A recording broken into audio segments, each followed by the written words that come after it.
নমস্কার দর্শকবৃন্দরা, আপনারা দেখছেন আপনাদের প্রিয় চ্যানেল কমটেক এসপি। তো অন্য দিনকার মতন চলে এসেছি নতুন একটি ভিডিও নিয়ে।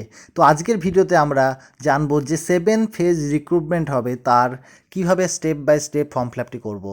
তো বলে রাখি, যারা একবার ফর্ম ফিল আপ করেছেন তাদের আর ফর্ম ফিল আপ করার প্রয়োজন পড়বে না। যারা ফ্রেশার, যারা এর আগে ফর্ম ফিল আপ করেননি, শুধুমাত্র তাদের জন্য এই ভিডিওটি। এই যে আইসিটি এই রিক্রুটমেন্টটি করে থাকে, পশ্চিমবঙ্গ সরকার এই রিক্রুটমেন্টের দায়িত্ব দিয়েছে ওয়েবেল নামক একটি সংস্থাকে। সেই ওয়েবেল আবার দুটো এজেন্সি মারফত ওয়েস্ট বেঙ্গলের জেলাভিত্তিক আইসিটি রিক্রুটমেন্টগুলো করে থাকে। তো সেই এজেন্সিগুলো হচ্ছে, এক হচ্ছে স্কুলনেট এবং অপর একটি এজেন্সি হলো এক্সট্রা মার্কস। তো বন্ধুরা, কিভাবে আমরা 7 ফেজ রিক্রুটমেন্টের জন্য ফর্ম ফিল আপ করবো তাই স্টেপ বাই স্টেপ আমরা এই ভিডিওতে দেখব।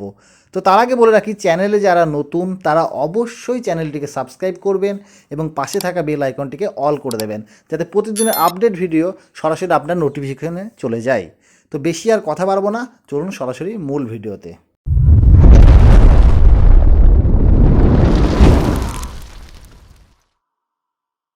বন্ধুরা, প্রথমে আপনার মোবাইল থেকে যে কোনো একটি ব্রাউজারকে আপনি ওপেন করে নিন।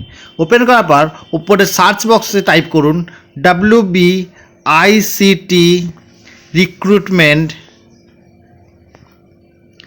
2024, এই কথাটা লিখে সার্চ দিন। সার্চ দেওয়ার পর দেখবেন আপনার স্ক্রিনে কতগুলো ইন্টারফেস খুলে গেছে।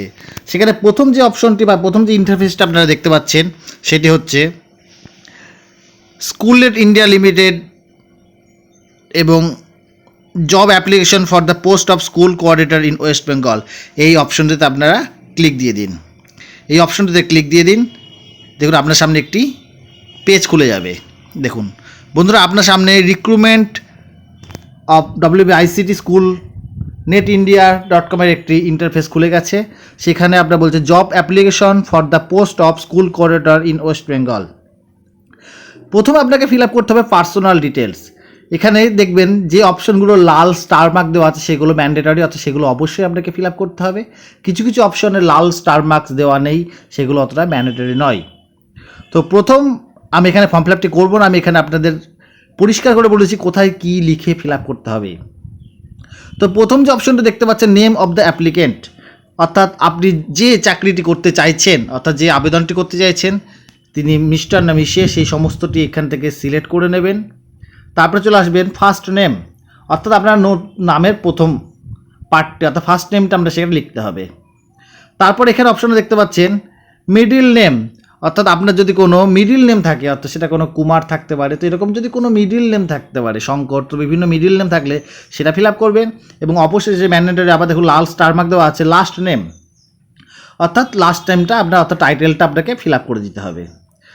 সেকেন্ড যে অপশনটি দেখতে পাচ্ছি সেটা হচ্ছে ফাদার্স নেম, অর্থাৎ আপনার বাবার নামটি এখানটায় ক্যাপিটাল অক্ষরে ফিল আপ করবেন।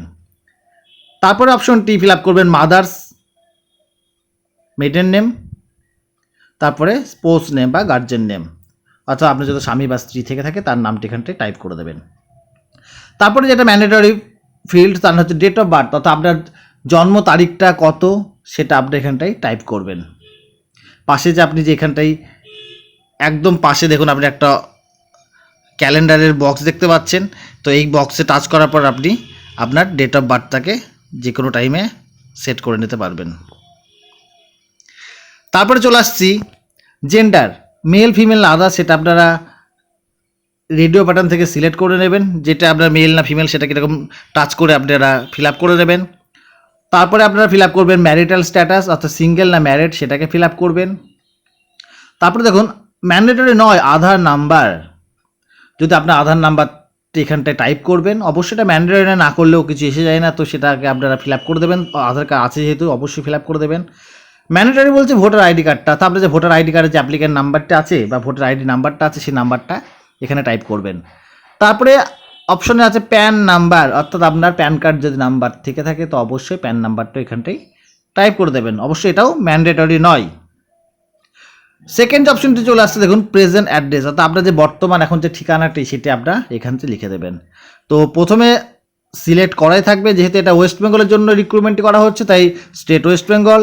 ডিস্ট্রিক্টকে আপনারা এই বক্স থেকে আপনারা যে ডিস্ট্রিক্ট থেকে বিলং করছেন সেই ডিস্ট্রিক্টের নামটি এখান থেকে সিলেক্ট করে নেবেন। তারপরে চলে আসবেন, আপনার ব্লক নেমটিকে সিলেক্ট করবেন, আপনার মিউনিসিপ্যালিটি নেমটি, আপনার গ্রামে বাস করলে গ্রামের নেমটি, আপনার পোস্ট অফিস নেমটি, পুলিশ স্টেশন পিন, এগুলো অবশ্যই প্রত্যেকটা ম্যান্ডেটরি খুব বুঝে বুঝে সাবধানে সতর্কতার সহিত আপনারা ফিল আপ করবেন। আপনার মোবাইল নাম্বারটা এখানটাই টাইপ করবে দেবেন। মোবাইল নাম্বারটা ফিল আপ করার পর আপনার হোয়াটসঅ্যাপ নাম্বার যদি থাকে বা যদি সেম নাম্বারে হোয়াটসঅ্যাপ খোলা থাকে তো সেই নাম্বারটিও পরের বক্সে টাইপ করে দেবেন। অল্টারনেট যদি কোনো আপনার ফোন নাম্বার থাকে, অর্থাৎ আপনার যদি নিজের দুটো সিম থাকে বা আপনার বাড়ির কোনো প্যারেন্টসের নাম্বার থাকে, অবশ্যই অল্টারনেট নাম্বারে সেই নাম্বারটি কেউ লিখে দিতে পারেন। আপনার একটি বৈধ ইমেল আইডি অবশ্যই থাকতে হবে, যেটা ম্যান্ডেটরি, এবং সেই ইমেল আইডিটা আমরা ইমেল আইডি বক্সে আপনারা সুন্দরভাবে স্মল ক্যারেক্টারে টাইপ করে দেবেন।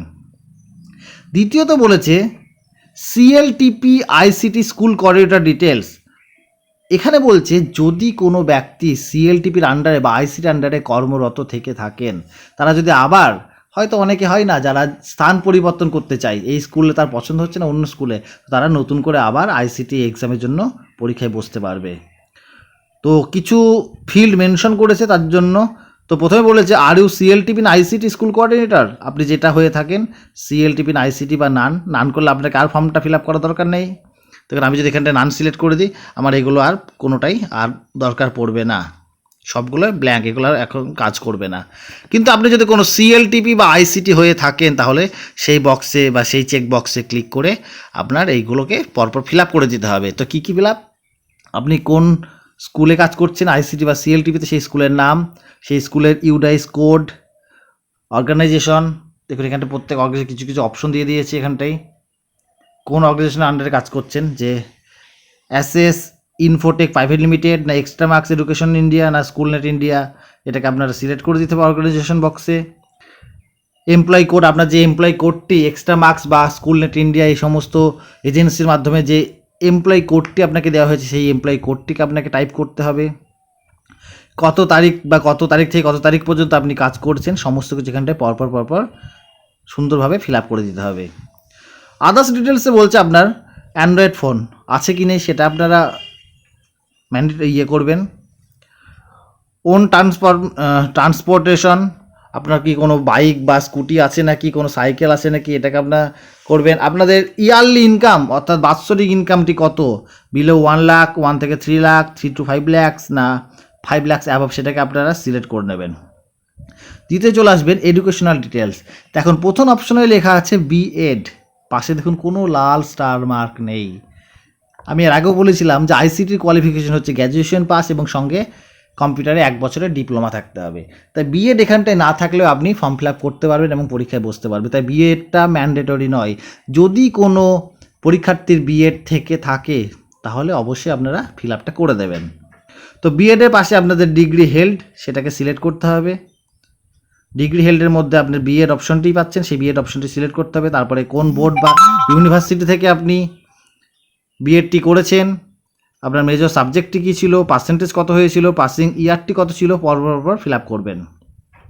দ্বিতীয় আছে মাস্টার্স ডিগ্রি, অর্থাৎ আপনি যদি এমএ এমএসসি বা এমকম কিছু করে থাকেন, এটাও ম্যান্ডেটরি নয়, যদি থাকে আপনার শিক্ষাগত যোগ্যতা হাই থাকে তাহলে আপনি ফর্ম ফিল আপটি করে ফেলতে পারবেন। অর্থাৎ মাস্টার ডিগ্রি যদি করে থাকেন আপনি সেটা সিলেক্ট করবেন, আপনি কোন ইয়ে থেকে করেছেন, MSc, ME, masters, MBA, MTech, MCA, যেটা করে থাকেন না কেন, এমকম, এমএ, সেটা আপনি এখানটায় ফিল আপ করবেন, কিন্তু ম্যান্ডেটরি নয়। তার university, major subject, 2 digits percentage, আপনার 4 ডিজিটস ইয়ার, কোন সাল থেকে হয়েছেন, এই সমস্ত ফিল আপ করবেন। যেটা ম্যান্ডেটরি এইবার চলে আসুন না ব্যাচেলর, অর্থাৎ আপনাকে অবশ্যই গ্র্যাজুয়েট হতেই হবে। তো ব্যাচেলরের ক্ষেত্রে আপনাকে পাশে যে সিলেক্ট বক্সটি, যে সিলেক্ট বলে লেখা যে বক্সটি দেখতে পাচ্ছেন, ওই বক্স থেকে আপনি বিএসসি করেছেন না ভোকেশনাল থেকে, না বিএসসি আইটি থেকে, না বিএসসি সিএস থেকে, bachelors, BSc honours, BCom honours, BCom vocational, তো প্রত্যেকটা আপনি যেটা আপনার কোয়ালিফিকেশন সেটাকে আপনি এখান থেকে সিলেক্ট করে দেবেন। কোন ইউনিভার্সিটি থেকে কোন সাবজেক্টে আপনি অনার্স করেছেন, কত পার্সেন্টেজ পেয়েছেন, কত সালে কমপ্লিট করেছেন, এই সমস্ত কিছু ফিল আপ করবেন। সেম একইভাবে ম্যান্ডেটরি অবশ্যই দিয়েছে হাই সেকেন্ডারি, আপনি এইচএস কোথা থেকে করেছেন, কোন বোর্ডের নাম, আপনার সাবজেক্ট, কত পার্সেন্টেজ হয়েছিল, কোন বছর পাস করেছেন, সেগুলো ফিল আপ করবেন। সেম একইভাবে মাধ্যমিকটিকেও আপনারা একইভাবে বোর্ড, মেজর সাবজেক্ট, কত পার্সেন্টেজ সব কিছু ফিল আপ করে দেবেন। দ্বিতীয় চলে আসছি কম্পিউটার এডুকেশন ডিটেলস। আপনি যে মোস্ট আর একটা যেটা আপনার গ্র্যাজুয়েশনের সাথে সাথে আপনার কম্পিউটারের অবশ্যই কোর্স থাকতে হবে বা কোর্স করে থাকতে হবে। 1 বছরের ডিপ্লোমা মিনিমাম, তার ঊর্ধ্বে হলে তো খুবই ভালো কথা। তো সেখানটা আপনাকে ফিল আপ করতে হবে কম্পিউটার এডুকেশন ডিটেলসের মধ্যে আপনি কোন ইনস্টিটিউট না ইউনিভার্সিটি থেকে কম্পিউটারের কোর্সটি করেছেন সেটাকে আপনাকে ফিল আপ করতে হবে। দ্বিতীয়ত কোন কোর্সের নেম, মেজর সাবজেক্ট, আপনি তো কম্পিউটার নিয়ে করছেন এবং কোর্সের নেমটা করবেন আপনি আপনার ডিপ্লোমা আছে না অ্যাডভান্স ডিপ্লোমা আছে না অন্য কোনো আপনি কোর্স করে আছেন, সেই সমস্ত কোর্সগুলো এখানটায় ফিল আপ করবেন। কত মাসের কোর্স করেছেন, কত সালে পাস করেছেন, এই সমস্ত কিছু পরপর ফিল আপ করবেন। এবং নেক্সট আর একটা ইম্পর্টেন্ট যেটা হচ্ছে এক্সপিরিয়েন্স, আপনার অভিজ্ঞতা। মনে রাখবেন এক্সট্রা মার্কস যখন নিয়োগ করে আপনার অভিজ্ঞতাকে প্রচণ্ড হারে গুরুত্ব দিয়ে থাকে। এক্সট্রা মার্কস যখন রিক্রুটমেন্ট করে এক্সপিরিয়েন্স সার্টিফিকেটের ওপরে প্রচণ্ড জোর দেয়। স্কুল নেটও অবশ্য দেয়, কিন্তু এক্সট্রা মার্কসে বেশি এক্সপিরিয়েন্সের ওপরে জোর দেওয়া হয়। তো এক্সপিরিয়েন্সের ক্ষেত্রে আপনাকে ফিল আপ করতে হবে নেম অফ দ্য অর্গানাইজেশন, অর্থাৎ আপনি কোন অর্গানাইজেশনে আপনি কম্পিউটার প্রশিক্ষণ দিয়েছেন, কি পোস্টে দিয়েছেন, আপনার কি রেসপন্সিবিলিটিস কী আছে, আপনি কত মাস বা কত বছর দিয়েছেন, আপনার সময়কালটা সময়কালটা আপনাকে লিখতে হবে। এবং যদি আপনার আরও কোনো এক্সপিরিয়েন্স থাকে সেটাও আপনি এই পরের বক্সে, অর্থাৎ পোস্ট, কি রেসপন্সিবিলিটিস, কত বছর পর আপনি ফিল আপ করতে পারবেন। দ্বিতীয় হচ্ছে প্রেফার্ড ডিস্ট্রিক্ট ব্লক নেম। আপনি যে আইসিটি পরীক্ষাটা দিচ্ছেন তার জন্য আপনি আগে থেকে 3টে এখানে বলে দিচ্ছি এখন you have a select preferred 3 blocks maximum nearest to your residence either from the same district or different districts. আপনি আইসিটি পরীক্ষার জন্য আপনি ম্যাক্সিমাম 3টে ডিস্ট্রিক্ট এবং 3টে ব্লককে চুজ করতে পারবেন। আপনি যে ডিস্ট্রিক্ট আছেন তার আশেপাশে 2টো ডিস্ট্রিক্ট আপনি চুজ করে রাখতে পারবেন। যদি ভ্যাকান্সি আপনার ডিস্ট্রিক্টে না থাকে আপনাকে পার্শ্ববর্তী ডিস্ট্রিক্টেও পোস্টিং দেওয়া হতে পারে এবং পার্শ্ববর্তী কোনো ব্লকেও পোস্টিং দেওয়া হতে পারে। তো সেটা আপনারা বুঝে অবশ্যই 3টে ডিস্ট্রিক্ট এবং 3টে ব্লককে সিলেক্ট করবেন। তারপরে চলে আসছেন টার্ম অ্যান্ড কন্ডিশন। অবশ্যই এটাকে এই চেকবক্স আপনি ফর্মটাকে সুন্দরভাবে ফিল আপ করার পর এই চেকবক্সে আপনার টিক মেরে দেবেন। টিক মারার পর নিচে দেখুন বলছে কিছু আপনাকে অ্যাটাচ ফাইল দিতে হবে। কি দেখুন প্রথমে বলছে পাসপোর্ট ফটো। তো আপনি একটা সুন্দর দেখে পাসপোর্ট ফটো তুলবেন এবং সেটার সাইজ অবশ্যই 50 কেবির মধ্যে হতে হবে। সেই 50 কেবির ফাইলটি আপনি এখানে লোড করবেন। অবশ্যই ফরম্যাটটি বলে দিচ্ছি না, এখানে দেখুন ফরম্যাটে বলে দেওয়া হয়েছে এখানটাই না, ফরম্যাটটি জেপিইজি, পিএনজি অথবা পিডিএফ, এই 4টের মধ্যে যে কোনো ফরম্যাটেই হতে পারে।